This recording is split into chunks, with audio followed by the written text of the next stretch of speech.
Halo saudara-saudara pemirsa yang saya kasihi, salam damai sejahtera di dalam Yesus Kristus. Jumpa lagi pada kesempatan minggu ini. Seperti biasa, bagi yang belum subscribe, jangan lupa tekan subscribe dan tanda lonceng agar saudara senantiasa dapat notifikasi setiap kali kami mengupload video-video baru. Nah, sebelum kita masuk dalam renungan, mari kita berdoa. Bapa, di dalam nama Yesus Kristus Tuhan, sekali lagi kami mengucap syukur, terima kasih untuk kesekian kali kami menerima keadaan minggu yang baik, minggu yang diberkati Tuhan. Biarlah Tuhan kesempatan yang baik di mana kami boleh masuk di dalam kebenaran firman Tuhan. Urapi mulut bibir hamba-Mu, agar semua perkataan hamba-Mu itu adalah kebenaran firman Tuhan. Dan Kau memberkati setiap jemaat di mana saja mereka boleh mendengar kebenaran ini, dan kebenaran ini akan menyegarkan kehidupan mereka.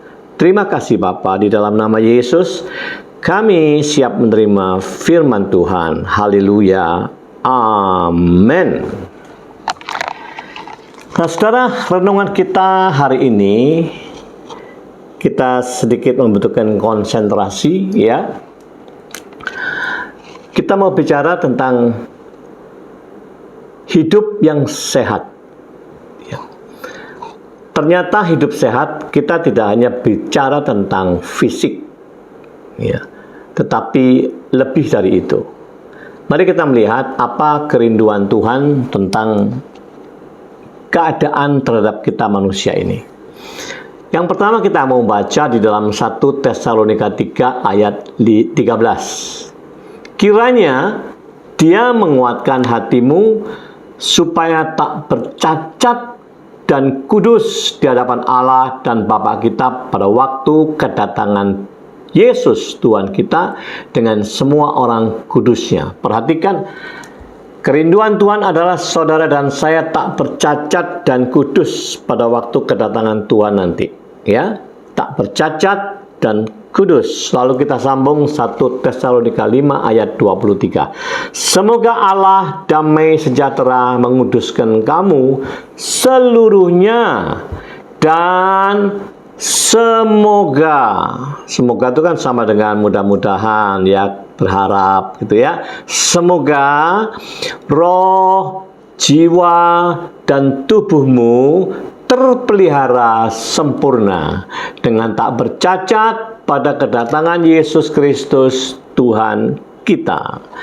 Jadi Tuhan merindukan kelak pada saat kedatangan Tuhan Yesus, semua keberadaan kita, bukan saja roh, tubuh, jiwa kita itu dalam keadaan sempurna, tak bercacat, ya.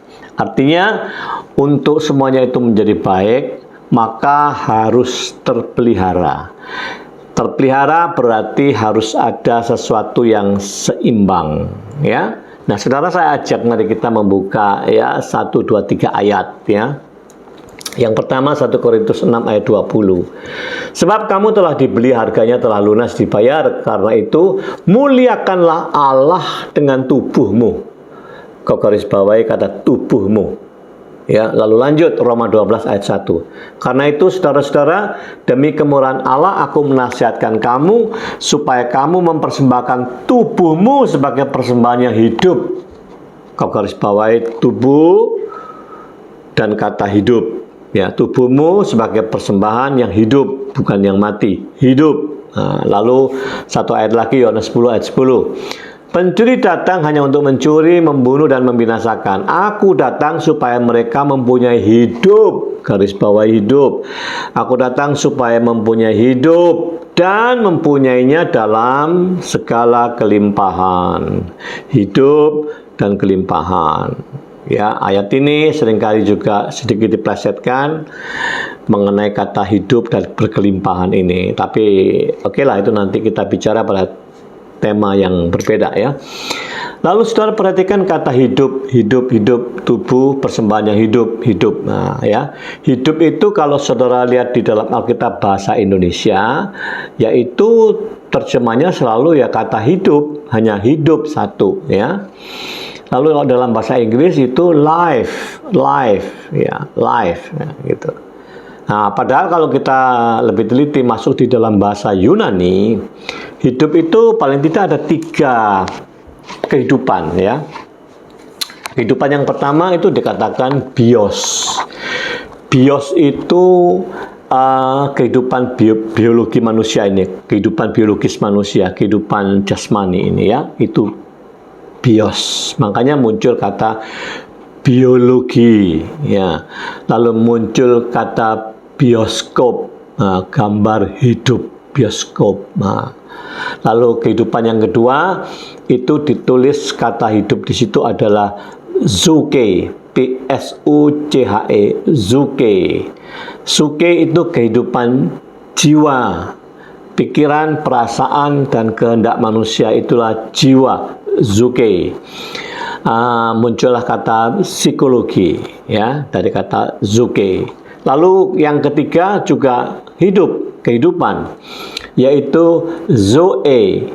Zoe itu sesungguhnya adalah kehidupan, kita bicara spiritual, ya, kehidupan roh, manusia roh.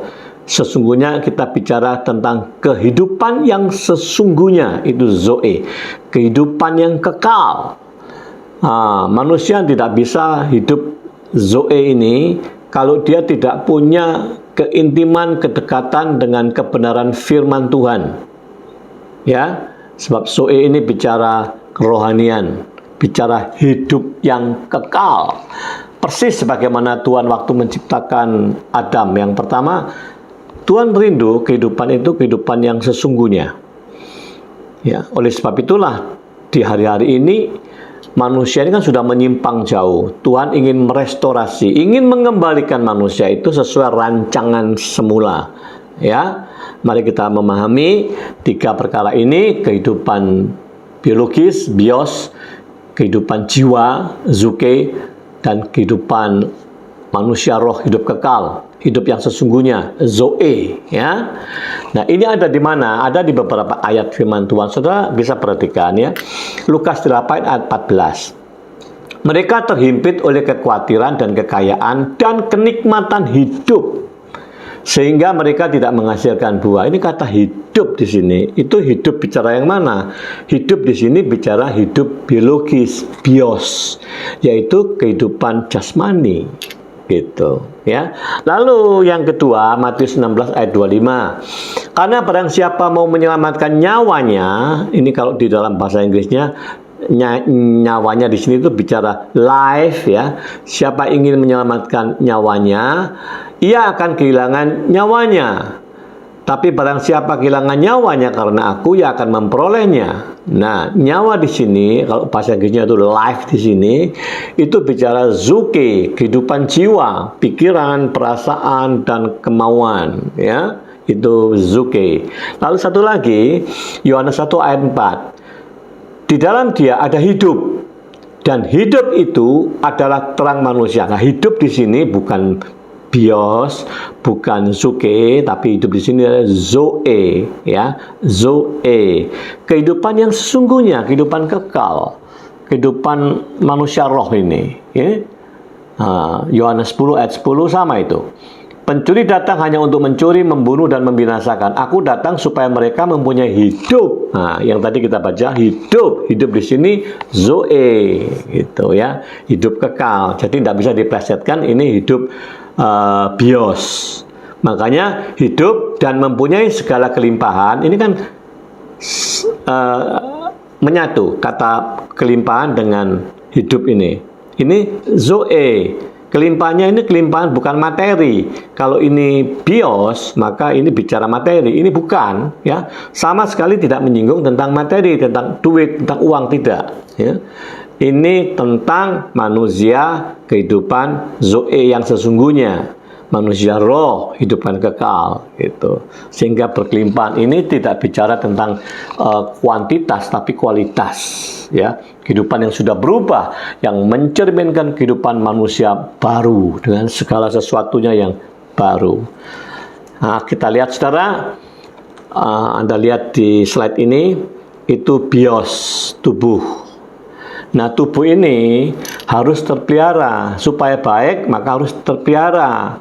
Cukup asupan, ya, cukup karbohidrat, kalorinya cukup, protein cukup, dan semuanya harus berimbang di dalam tubuh ini. Kalau enggak, kan tubuh ini jadi sakit karena ada tidak balance dalam kehidupannya. Ya, ini bicara bios.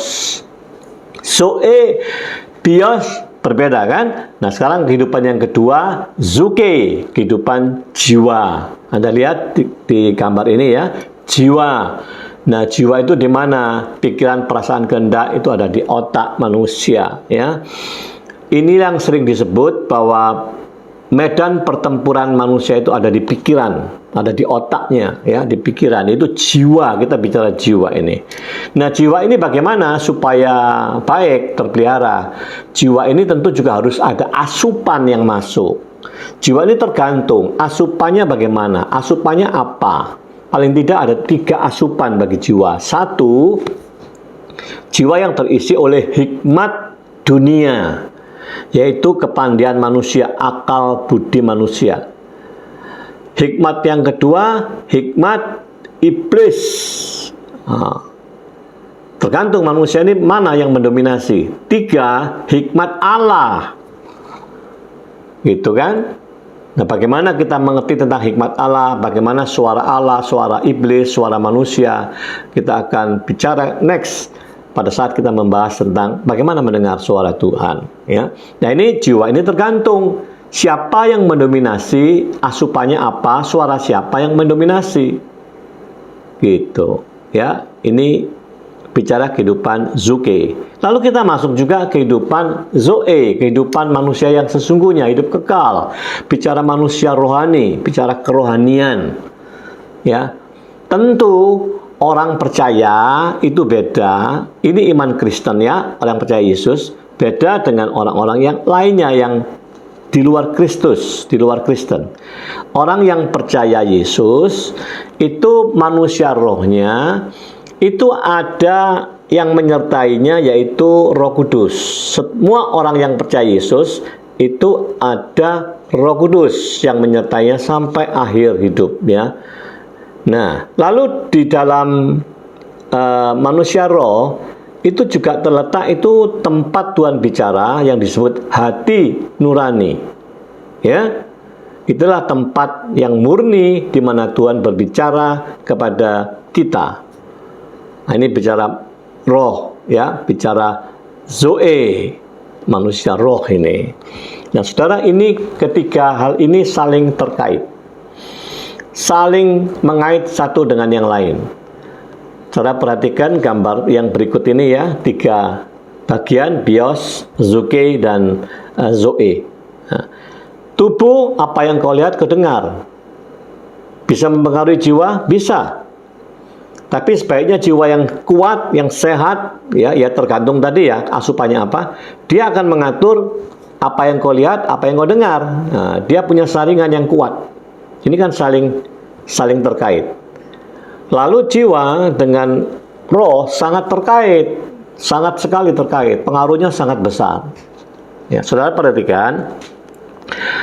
Manusia yang percaya Yesus itu roh kehidupannya selalu ada Roh Kudus. Roh Kudus itu terus tetap tinggal, tidak pernah pergi, ya, tetap tinggal. Bisa mengajar saudara, mengingatkan saudara, mengajar saudara, memimpin saudara, menghibur saudara. Itulah pekerjaan Roh Kudus yang dahsyat, luar biasa.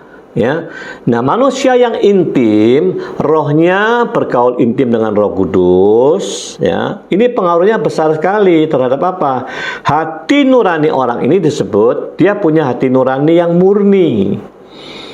Seperti Rasul Petrus mengatakan, dia selalu menjaga hati nuraninya senantiasa murni di hadapan Bapa maupun di hadapan manusia. Ya, selalu murni. Kenapa? Karena dia tahu kalau hati nurani tidak murni, karena hati nurani ini akan mengajar jiwa manusia. Hati nurani ini akan mengajar jiwa manusia. Ya, kalau tidak murni berarti isinya bukan tentang kebenaran. Pasti yang mendominasi bukan suara Roh Kudus. Pasti bukan. Kalau tidak suara manusia itu sendiri, hikmat dunia, atau suara iblis. Nah, semakin lama dia didominasi oleh suara yang jahat, maka semakin sulit, semakin panjang untuk memperbaikinya. Ya.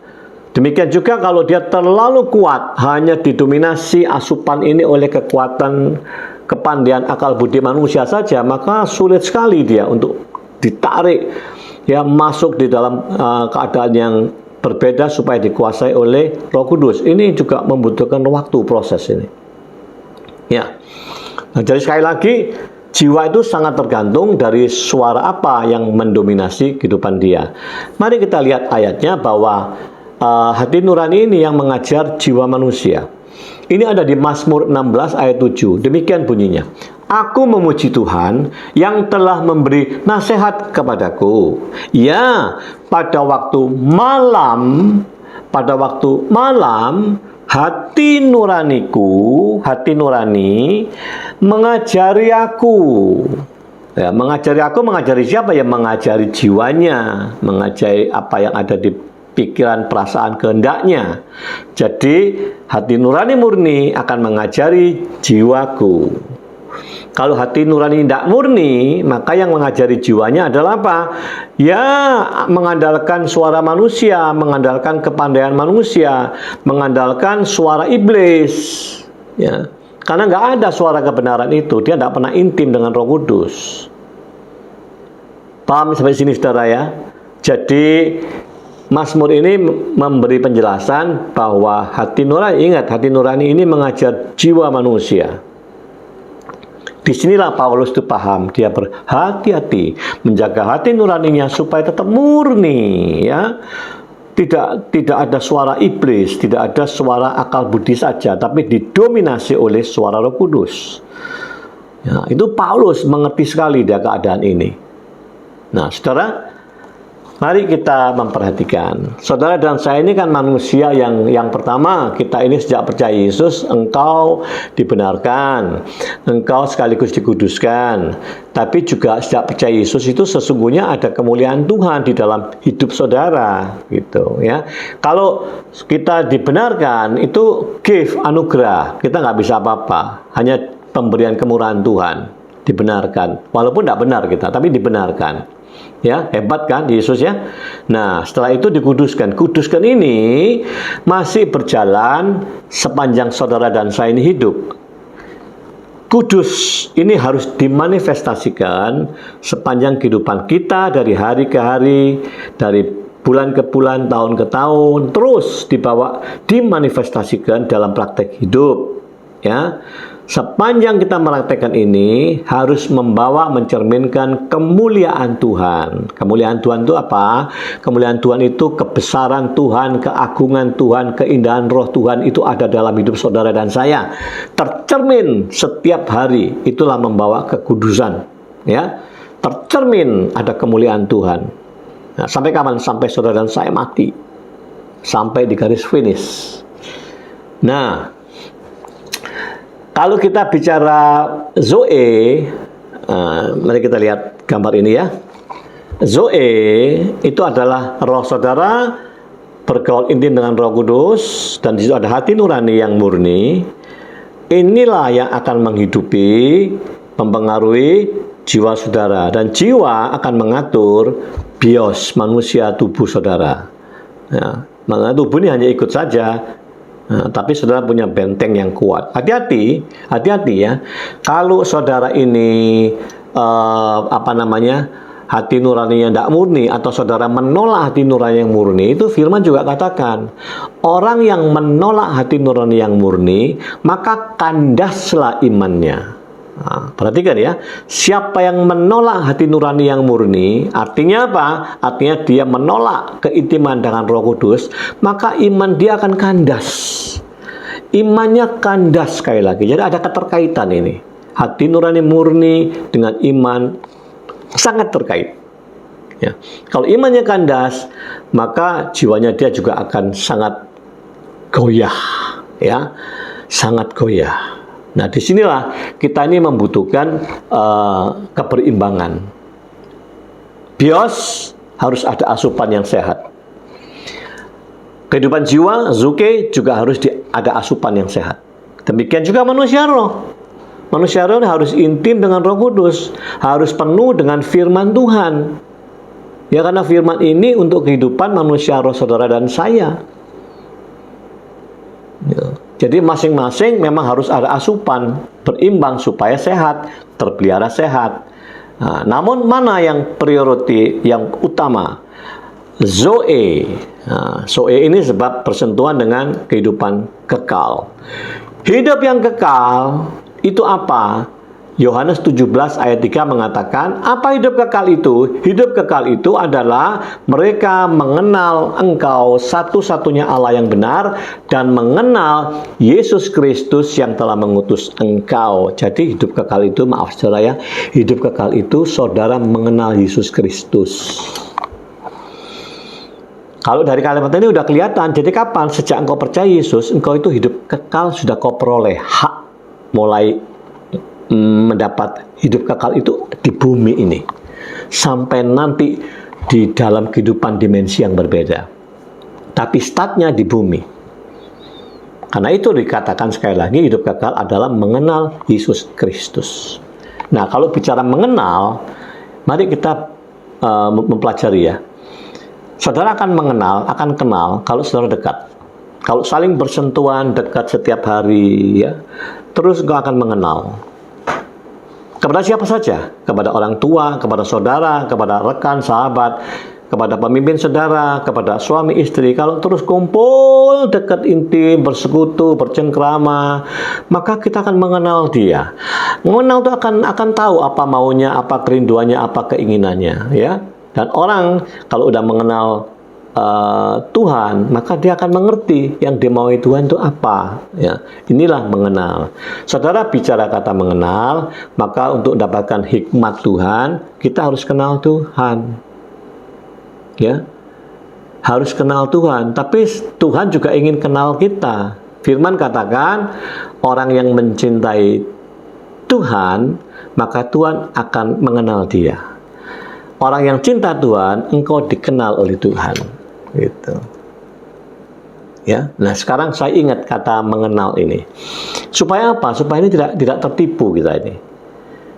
Dalam kehidupan ini supaya kita tidak gampang, tidak ceroboh, gampang tertipu. Ya. Di dunia perbankan, saya itu pernah membaca ya. Untuk membedakan uang palsu dan uang asli, maka petugas ini perlu belajarnya bukan belajar mengenal mana yang barang palsu. Tidak. Dia justru harus memahami dengan sungguh-sungguh, mengerti, peka tentang uang yang asli, ya. Ciri, rabaan, sentuhan uang yang asli, kalau dia paham sekali, dia mengenal sekali, maka sesuatu yang palsu itu dia gampang tahu. Jadi nggak perlu mempelajari yang palsu. Disinilah keadaan kita ini manusia Zoe, kita tuh hanya butuh akrab, dekat dengan firman, dengan kebenaran. Ya. Supaya kita ini benar-benar menyatu dengan kebenaran itu. Kalau kebenaran itu menyatu dalam hidup kita, kita ini hati nuraninya itu murni, nggak gampang ketipu, nggak gampang dikuasai oleh suara-suara hikmat dunia, oleh suara iblis, nggak bisa. Ya. Sebab itulah sekali lagi betapa pentingnya Zoe itu. Tuhan ingin mengembalikan manusia ini dan saudara dan saya ini ingin dikembalikan seperti rancangan semula. Ya, rancangan semula apa? Kehidupan kekalnya, kehidupan yang sesungguhnya, yang Zoe itu lengkap, sempurna. Ya. Sebab dari sinilah sumbernya akan menggiring sekali lagi, akan menggiring pengaruh ke jiwa saudara akan sangat mempengaruhi ke manusia biologi saudara. Roh, jiwa, dan tubuh. Ya. Sebab itu saudara, janganlah kita sekali-kali hanya memperhatikan perkara bios, perkara tubuh fisik. Memang manusia itu sangat memperhatikan yang jasmani. Karena kecantikan, karena ketampanan, orang tertarik. Ya, karena postur tubuh yang bagus, warna kulit yang baik, orang sangat memperhatikan itu. Karena itulah banyak orang itu lebih memelihara yang fisik. Ya. Tapi ingat, Tuhan sangat melihat yang roh, Zoe, kehidupan yang sesungguhnya, kehidupan yang kekal ini yang menjadi perhatian Tuhan, bukan yang fisik saja. Ya, kebalikan dengan manusia. Manusia tidak memperhatikan perkara rohani, tapi perkara jasmani diperhatikan. Tapi kembali lagi, Tuhan ingin semuanya dalam keadaan baik, tak bercacat. Ya. Kenapa? Memang alasan tubuh terpelihara karena dikatakan tubuh inilah bait Allah, tempatnya Roh Kudus tinggal. Ya. Jadi saudara harus memberi yang terbaik, harus dipelihara dengan baik ini. Kalau bicara memelihara kehidupan, maka yang lengkap, yang utuh, bukan cuma tubuh, tapi jiwa dan roh, gitu. Ya, ini pelajaran yang penting, saudara. Sebetulnya ini merupakan dasar kehidupan orang percaya. Mana yang harus diperhatikan, mana yang harus difokus. Ya. Demikian kiranya firman ini menjadi kekuatan buat saudara dan saya. Jangan lupa untuk share kepada rekan-rekan, saudara-saudara yang engkau kasihi, ya, bagikan supaya jadi berkat untuk orang lain. Mari kita berdoa. Demikian Tuhan, firman-Mu Engkau sudah mengajar kepada kami. Memang bukan hanya pemeliharaan tubuh saja yang harus diperhatikan, tapi ada kehidupan jiwa, ada kehidupan roh. Dan kami mengerti sekarang Tuhan, seringkali kami lengah, kami melupakan, kami mengabaikan tentang kehidupan yang disebut Zoe, kehidupan kekal ini. Kami hanya bingung tentang bios. Tuhan, ampuni kami mau belajar Tuhan. Dan kami mengerti hari ini bahwa begitu besarnya dampak kehidupan keintiman kami dengan Roh Kudus, keakraban keintiman kami yang menyatu dengan firman Tuhan. Sebab kalau kami menyatu, maka hati nurani kami itu murni. Kalau murni, maka jiwa kami akan tunduk, akan dikuasai penuh. Dan kami mengerti justru manusia itu repotnya, permasalahannya adalah di dalam jiwa yang rapuh. Jiwa inilah yang seringkali digoncang, yang menggoncangkan juga. Tubuh hanya mengikuti apa perintah daripada jiwa. Sebab itu Roh Kudus, sekali lagi kami ucap syukur, terima kasih. Kami akan belajar untuk menjagai kehidupan manusia Zoe ini, kehidupan Zoe. Sebab inilah kami ingin dikembalikan sesuai rancangan semula. Terima kasih Tuhan, terima kasih Roh Kudus. Hanya di dalam nama Yesus sekali lagi yang mengucap syukur, haleluya. Amin.